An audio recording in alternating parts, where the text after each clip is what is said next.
Bonsoir à tous et merci de nous rejoindre dans l'info continue ce jeudi 3 juillet 2025. Tout d'abord, cette triste nouvelle qui accable le parti Foscori pour un Bénin émergent. La FCBE de Paul Roumpé a perdu un de ses compagnons en la personne du camarade Salomon Odjo. Salomon Odjo était précédemment le secrétaire administratif de ce parti de l'opposition FCBE. Il s'est éteint à l'âge de 59 ans. Ses obsèques sont prévues les 10, 11 et 12 juillet prochain à Cotonou, à Boumé-Calavi et à Dassa Zoumé. Eh bien, le plateau de l'info continue lui présente ses sincères condoléances. Sincères condoléances donc à sa famille biologique et à sa famille politique, notamment le parti FCBE. Et maintenant, dans nos discussions de ce soir, on évoque la question d'accord parlementaire en lien avec celle des 20% des suffrages valablement exprimés dans chacune des circonscriptions électorales, au-delà des 10% à avoir au plan national avant de prétendre au partage des sièges. Eh bien, le législateur a élevé le niveau en suggérant le seuil de 20% par circonscription électorale législative. Le code électoral, en son article 146, fait également une ouverture en permettant aux formations politiques qui le désirent de conclure un accord de coalition parlementaire préalablement déposé à la Sénat avant la tenue du scrutin. Dans nos élaborations de ce soir, on tente en effet de voir si les intérêts politiques vont prévaloir sur l'idéologie de nos partis politiques. Cet accord de coalition parlementaire que prévoit le code électoral est-il envisageable entre opposition et mouvance? Auquel cas, comment qualifier cette union entre deux partis politiques dont les visions sont diamétralement opposées? En plateau, Gracien Makoko. Gracien Makoko, bonsoir. Bonsoir, monsieur le journaliste. Vous êtes juriste. Merci pour votre disponibilité. En face de vous, Stanislas Samoa. Stanislas Samoa, bonsoir. Bonsoir, Wahab. Bonsoir, Gracien. Bonsoir à tous. Alors, Gracien Makoko, quelle compréhension avez-vous de cette affaire de 20% devenue une exigence pour les partis politiques, pour les prochaines élections? Bon, j'ai envie de dire que c'est désormais dans le pays, au regard de toutes les sorties, au regard de tous les mouvements, les volontés d'explication, d'élucidation de part et d'autre, que ce soit de l'opposition que de la mouvance présidentielle et également du côté des experts, des juristes, c'est à croire que désormais la compréhension que l'on devrait avoir de cette disposition du code électoral est un acquis. Mais aujourd'hui, on pose la question, c'est surtout peut-être que cela est encore opportun. Et il faut repréciser pour dire simplement que le code électoral a apporté ce filtre-là pour dire que lorsque vous allez aux élections législatives au Bénin, il va falloir en tant que parti politique, d'accord, réunir 20% dans chacune des 24 circonscriptions électorales que comporte notre pays. Et lorsque vous arrivez à dépasser ce premier filtre qui a été effectué, qui a été imposé par la loi, alors vous avez droit à la répartition des sièges, mais ce n'est pas simplement le cas parce qu'il y a un taux de 10%. Oui. Il y a un taux de 10% qui a été également prévu par le même code. Parce que, vous savez, 20% dans chaque circonscription électorale, le législateur même est conscient du fait que c'est un peu difficile. Puisque nous sommes entrés nouvellement dans la réforme du système partisan, il va falloir, on a commencé par avoir des partis forts, mais nous n'avons pas encore des partis suffisamment forts. Vous ne sentez pas ces partis suffisamment musclés, n'est-ce pas? Non, c'est facilement avoir les 20%. Ce n'est même pas moi, c'est le législateur. Parce que si le législateur était convaincu que les partis sont forts, il allait seulement s'en tenir aux 20% par circonscription électorale.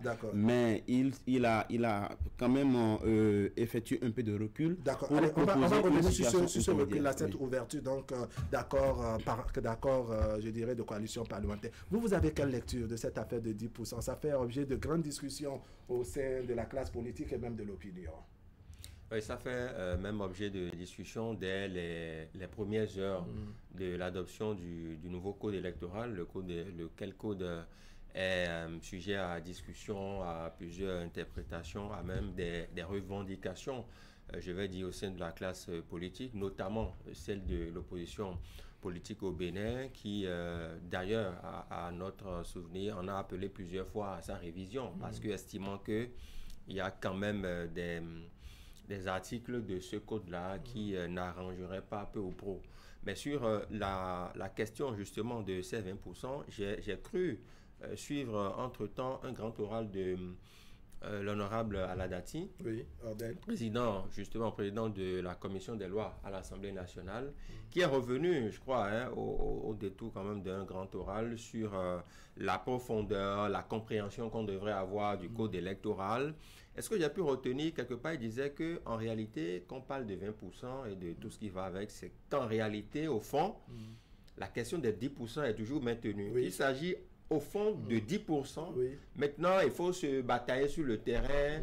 Et puis, dès qu'on n'en arrive pas à atteindre les 20%, eh bien, la loi a prévu quand même une certaine ouverture. Donc, je pense que, au fond, Gracien le relevait tout à l'heure, il y a que dans la conception même des acteurs politiques, on est conscient qu'on peut, comme le dirait l'adage, qu'on peut viser la lune, mais atteindre le doigt. Mais en atteignant le doigt, il y a des circonstances qui sont prévues par la loi. Donc, si dans les faits, dans la réalité, ils n'arrivent pas à atteindre les 20%, cette ouverture leur est loisible. On a donné plusieurs chemins pour pouvoir se rendre à Rome. Alors, Gracien Makoko, on a déjà le seuil de 10% qu'il faut avoir au plan national avant de prétendre au partage des sièges. À cela s'ajoute la question de 20% par circonscription électorale. Voyez-vous, je dirais, ce second niveau opportun? Non, en réalité, pour la lecture que j'ai pu faire des dispositions du code, c'est que c'est d'abord, comme l'évoquait mon co-débatteur, c'est d'abord la question de 20%. C'est ça qui est l'objectif même du législateur. Parce que l'objectif, c'est d'avoir des partis politiques très forts qui sont capables d'être représentés sur tout le territoire national. Maintenant, pour une première expérience, d'accord, lorsque ces différents partis vont aux élections et qu'ils n'arrivent pas à réunir les 20% par circonscription électorale, il y a une sorte de rachat qui est prévu par le législateur. Ce rachat-là est que si vous arrivez à obtenir 10%, ça voudra dire que vous avez la possibilité de vous associer à d'autres partis qui ont obtenu également 10%. Et dans ce cas-là, on vous met ensemble, d'accord, ça fait 20% et vous êtes en ce moment éligible à la répartition des sièges.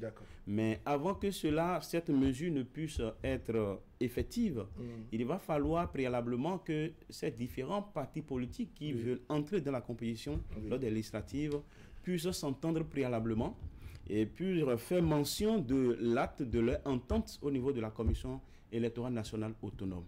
C'est ce à quoi vous étiez en train de faire allusion tout à l'heure, parce qu'on parle d'accord de coalition parlementaire, parce que lorsque vous vous mettez ensemble pour lever des sièges, il va falloir que vous entendez lorsque vous allez jouer les rôles de parlementaire une fois que vous êtes installé au sein de l'hémicycle.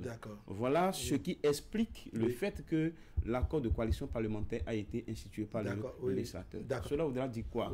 Pour finir rapidement sur cette question, c'est pour dire que vous avez les 10%, on peut dire en griffe que les 10% sont maintenus, c'est-à-dire mais il y a des conditions. La première condition, c'est qu'il faut avoir d'abord en accord avec un autre parti politique, donc un parti politique avec lequel vous avez un peu de compatibilité d'humeur ou d'idéologie politique, et après les élections là, vous pouvez bénéficier de ce rachat de 10% qui a été prévu au D'accord, on en vient maintenant à cet accord, je dirais, de coalition parlementaire. Est-ce que vous voyez une certaine facilité un rapprochement entre partis de l'opposition et partis de la mouvance? C'est la grosse question qui mérite d'être posée.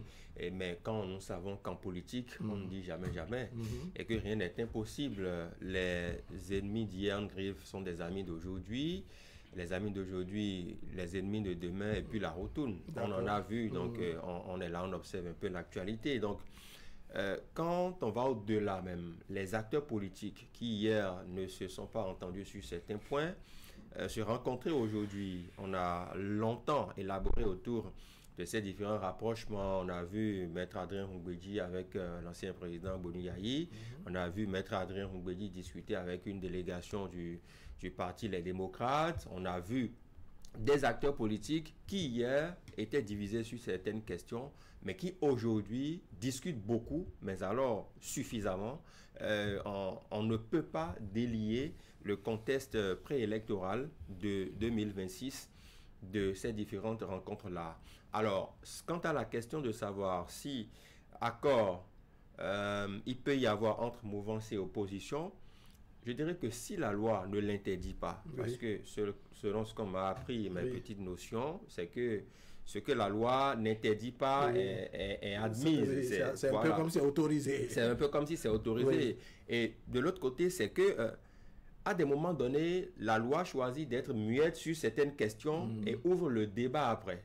J'ai estimé que dans le cas qui est le nôtre en ce moment, c'est que sur la question de l'accord de coalition parlementaire et tout ce que vous voulez, la loi a laissé quand même une certaine ouverture aux acteurs politiques. Est-ce que les acteurs politiques qui sont à l'Assemblée nationale et qui ont participé au vote de ce code électoral-là l'ont fait à dessein?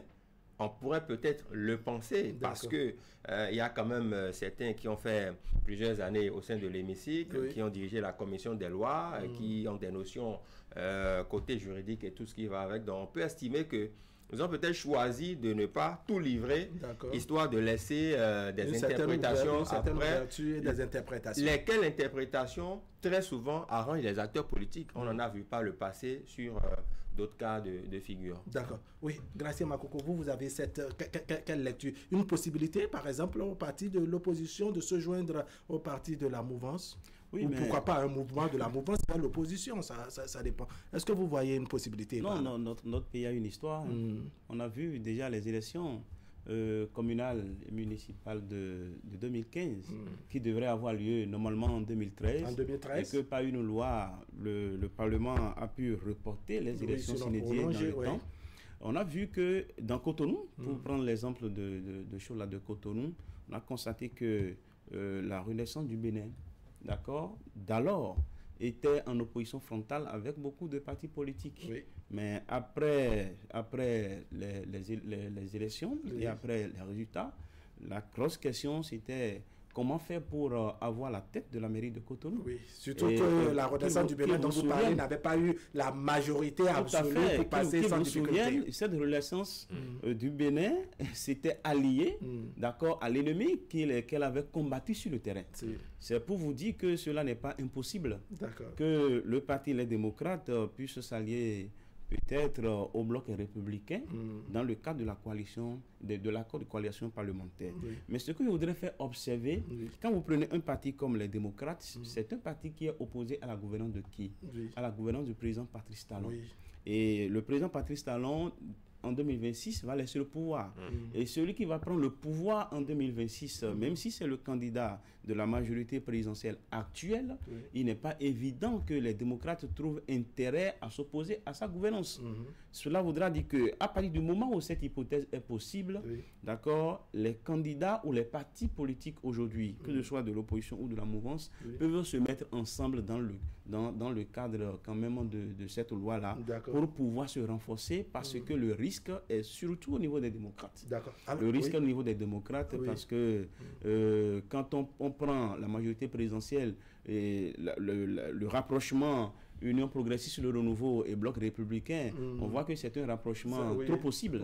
Et même très rapide. Et très rapide. Et on a déjà vu même des démarches, il y a eu des rencontres entre les deux partis politiques, d'accord, mais quand on regarde un peu l'échiquier, tout au moins aujourd'hui, on voit que le parti vers lequel les démocrates peuvent aller dans le cadre de cet accord de coalition parlementaire, c'est quasiment un peu hypothétique. Ça va être peut-être les FCBE qui sont en train de tenir un langage qui visiblement ne les rapproche pas forcément de la majorité, d'accord, mais quand même un langage d'ouverture parce qu'on a quand même écouté le premier responsable de ce parti politique-là, qui était même en position de solliciter des parrains pour, comment on appelle son parti, et cela de la part de la majorité présidentielle. D'accord. Alors, Stanislas, à moi. Si on lit, je dirais, cette hypothèse de Gracien Makoko, donc cette possibilité au parti de l'opposition de se joindre à la mouvance pour les questions d'accord de coalition parlementaire, on va se poser la question de savoir que dire donc des questions question idéologique.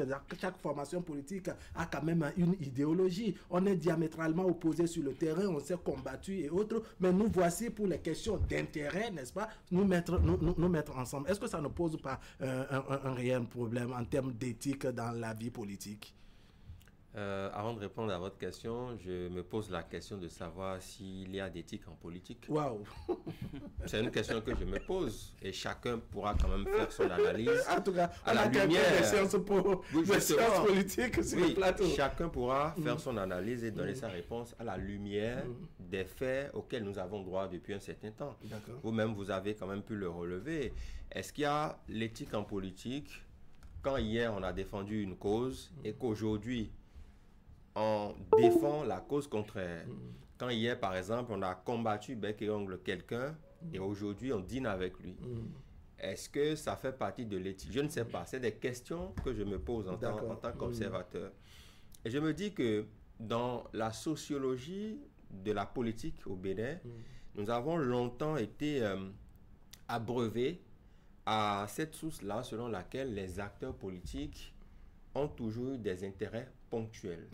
En 2016, quand il s'était agi au second tour, pour le second tour notamment, entre M. Patrice Talon et Lionel Zinsou à l'époque, la coalition qui s'était formée, les accords qu'il y a eu en ce moment-là, c'était des accords circonstanciels. C'est ça. La suite, on a su ce que cela a donné.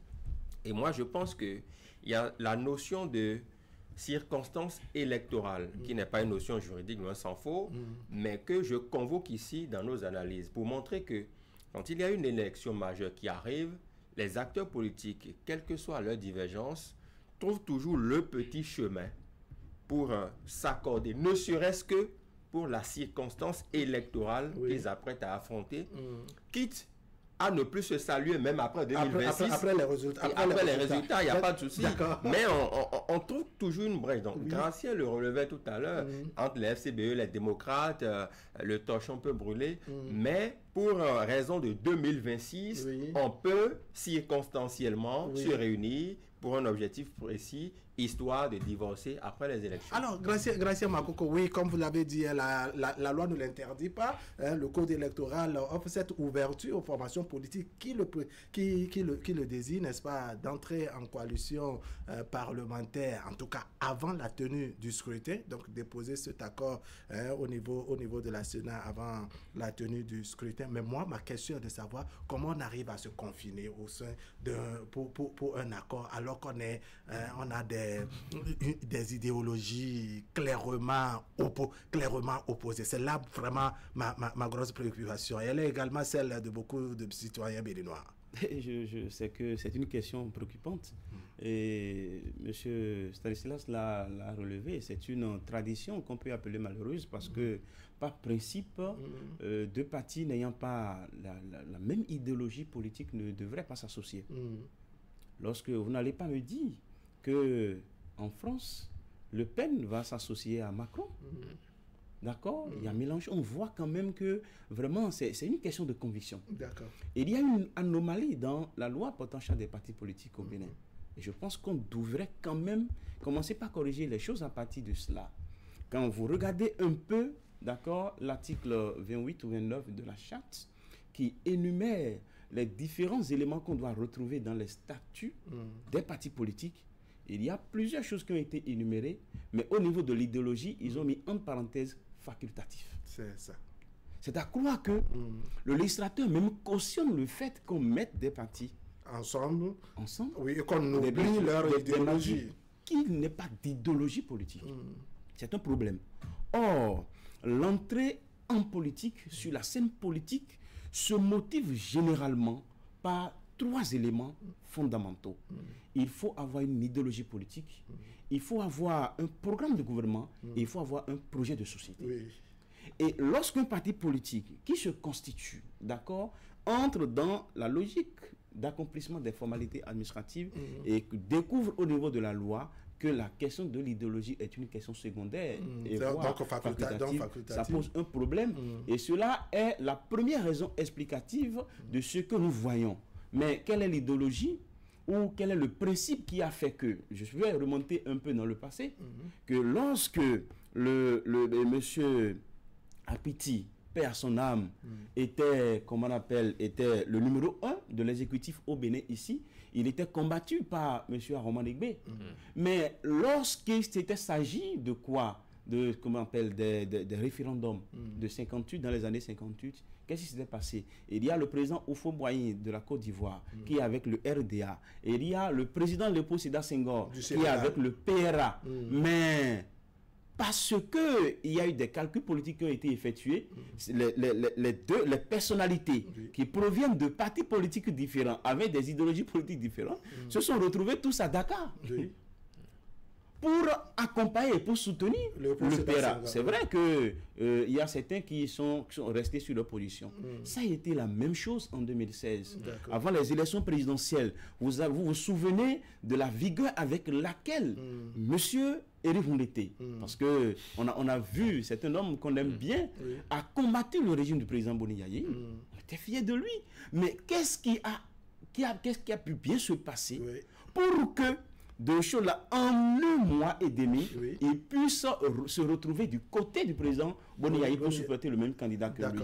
Il y a également les ans du président Mbedji, qui est un homme ayant un parcours professionnel exceptionnel, mais un parcours politique qui fait débat dans l'opinion, compte tenu des changements de veste ou de position que l'on a pu noter dans sa démarche politique. On s'est souvenu, ou on se souvient, de comment se sont passées les élections ou l'élection du bureau de l'Assemblée nationale en 2015. En 2015, effectivement. On voit l'opposition, l'Union fait la nation derrière. Mais quelques temps après, on a constaté que l'Est parti du Renouveau démocratique est allé soutenir monsieur Lionel Sissoko, candidat le candidat de Boni Yayi, alors président sortant. C'est pour dire que ça reste une anomalie. Alors cette anomalie-là, ça veut dire qu'en clair, les questions d'idéologie, ce n'est pas une priorité. Quand on suit cette description qui rentre même dans l'histoire du Bénin, ça sous-entend que vraiment on peut se foutre un peu, je dois dire, des questions d'idéologie et se mettre ensemble, en tout cas faire avancer les questions d'intérêt et évoluer. Gracien a apporté de l'eau à mon moulin. C'est ce que je décrivais tout à l'heure en posant la question de savoir... J'ai envie de demander si vous avez un moulin à eau. Alors, si l'éthique, justement, existe en politique, il a fait un tableau quand même qui ne nous rend pas fiers du tout. Mais alors, c'est pour cela que j'ai parlé de circonstances électorales. Et je vous ai dit que pour 2026 qui arrive, vous serez surpris de voir des acteurs politiques qui ne s'entendent pas, qui ne parlent pas aujourd'hui le même langage, mais qui, pour des intérêts personnels et circonstanciels, vont s'organiser autour de quelque chose, quitte à ne plus se parler après 2026. Et c'est de ça qu'il s'agit. Il a donné assez d'exemples sur lesquels je ne reviendrai pas. Et donc, je pense que nos acteurs politiques ne nous ont pas habitués à avoir de l'idéologie. Vous ne sentez pas, par exemple, ils ne restent pas, je dirais, fermes sur leurs convictions. Pas fermes. Quand, par exemple, on parle de la modification qui est intervenue, je crois, en 2019 et qui voudrait limiter la transhumance, il y a une expression dont le nom m'échappe. La réforme, merci beaucoup, du système partisan, merci beaucoup. Avec l'avènement de cette réforme, on a vu les réalités sur le terrain. Cela n'a pas empêché que les gens retournent leur veste en faveur de tel ou tel acteur politique. Donc, ce sont des réalités auxquelles on n'était pas habitué. Les acteurs politiques eux-mêmes savent qu'il y a des tests qu'ils ont votés, mais dans la pratique, les habitudes... On vote des tests et puis on laisse des ouvertures pour pouvoir en profiter au moment où les habitudes sur le terrain ne vont pas en accord avec ces tests-là. Alors, j'ai une question pour vous, Gracien Makoko. Est-ce que d'abord, à l'origine, au-delà des acteurs politiques eux-mêmes, les populations, pour ne pas dire les militants, et au-delà également des militants, c'est Béninois qui s'en vont voter, le citoyen qui s'en va voter, est-ce qu'il tient compte souvent de l'idéologie des formations politiques ou beaucoup plus à la tête du client ou peut-être même encore à l'argent qu'il reçoit avant de se retrouver dans l'isoloir? Oui, ça pose un problème ayant trait aux déterminants sociologiques du vote au Bénin. J'ai lu un très bel article rédigé par le professeur Arif Aribako qui a fait quand même une lumière sur ces différents déterminants sociologiques. Et vous avez commencé déjà par les évoquer, les énumérer, la question de l'argent. L'argent est un élément déterminant dans le vote. On se souvient, moi j'ai lu le livre écrit par le président Mathieu Kérékou, Préparer le Bénin du futur, où il disait que pour faire les campagnes lors des élections présidentielles au Bénin, le minimum c'est 4 milliards. Oui. On peut se poser la question de savoir à quoi cela va servir. Donc l'argent roi règne en maître dans le cadre de la conquête du pouvoir politique chez nous. Et devant l'argent, on peut fléchir, peu importe l'idéologie. Oui, bien sûr, parce que bon, maintenant, est-ce que quand nous prenons le Bénin, un État qui est fortement, comment on appelle, dont la population est en majorité analphabète, d'après ce qu'on les statistiques qu'on avance, est-ce que les gens savent même qu'un parti politique devrait avoir une idéologie? Ça va pouvoir commencer par là. Donc c'est déterminant réellement en 2000. Mais au-delà des analphabètes, il n'y a que l'élite elle-même. Oui, l'élite elle-même est influencée par l'argent. Et c'est beaucoup même plus à ce niveau-là qu'on parle plus d'argent. Le problème se pose réellement. Le problème se pose. Observez un peu ce qui s'est passé en 2016. En 2016, vous avez eu des candidats qui sont venus en réalité, d'accord, pas dans l'arène politique, parce que l'arène politique, il y en a de deux facettes. Et il y a le monde politique qui est mystérieux, d'accord, c'est-à-dire que derrière les rideaux, et il y a le monde politique que nous voyons. Mais le monde politique visible, d'accord, c'est-à-dire qui est accessible au grand public, le monsieur président, monsieur Patrice Talon était un parfait inconnu. Monsieur Lionel Zissou était un parfait inconnu. En matière politique même, monsieur Adiabo était un parfait inconnu. Mais à l'arrivée, au soir des scrutins en 2016, vous avez vu que les trois premiers, d'accord, qui sont sortis de ces élections, ce sont les trois personnes qui sont les inconnus au bataillon, les plus riches. Oui. C'est vrai qu'on ne connaît pas comment on appelle, le fond de leur poche, mais c'est apparemment les trois personnes les plus riches. Ça voudra dire que, d'accord, l'un des critères, les critères majeurs que les Béninois regardent en majorité pour opérer le choix d'un candidat, il y a l'argent. Et je ne suis pas sûr que si en 2026, le président Patrice Talon était venu en pantalon déchiré, que les Béninois puissent porter le choix. Pensez-vous que les choses vont changer en 2026? Parce que d'abord, il y a cette ouverture dont nous parlons du code électoral pour se mettre ensemble et peut-être envoyer un peu aux oubliettes les questions d'idéologie et autres. Est-ce que vous pensez qu'en 2026, vraiment, ça va changer en dépit de tout? Je ne le pense pas, malheureusement, parce que oui, nous ne sommes pas encore à cette culture-là, que ce soit au niveau de l'élite politique, que des populations à la base. On n'a pas encore cette coutume-là de suivre une idéologie, de vouloir que les choses changent. C'est beau d'évoquer les exemples d'à côté, de dire que le Sénégal, oui, il y a une lutte, mais est-ce que nous sommes prêts justement à nous battre pour défendre une idéologie? Est-ce que nous sommes dans le même contexte? Est-ce que nous sommes dans le même contexte? Vous pensez que Sonko et Diomaye Faye, tout ce qu'ils ont subi pour en arriver là, est-ce que vous questionnez l'histoire? On veut souvent avoir des réalités, les résultats de certaines personnes sans passer par leur combat, ce qui est illusoire à mon sens. Il faut faire certains combats pour avoir de grands résultats. D'accord. Alors, votre mot de conclusion. Vous avez évoqué un élément très important, la faille des lois. Oui. Je vais vous donner un exemple. Vous voyez, depuis un certain nombre d'années au Bénin, il est dit généralement que lorsqu'un parti politique ne présente pas de liste de candidats à 2 élections législatives consécutives, le parti là disparaît de facto. Il perd son existence mais quand vous prenez la charte des partis politiques qui a prévu cela, l'alinéa qui a suivi juste est venu désactiver cette possibilité. Ah bon, comment? Ah bien sûr, parce qu'il est dit, le parti est tenu de présenter des listes de candidats aux élections législatives 2 fois consécutives, n'est-ce pas?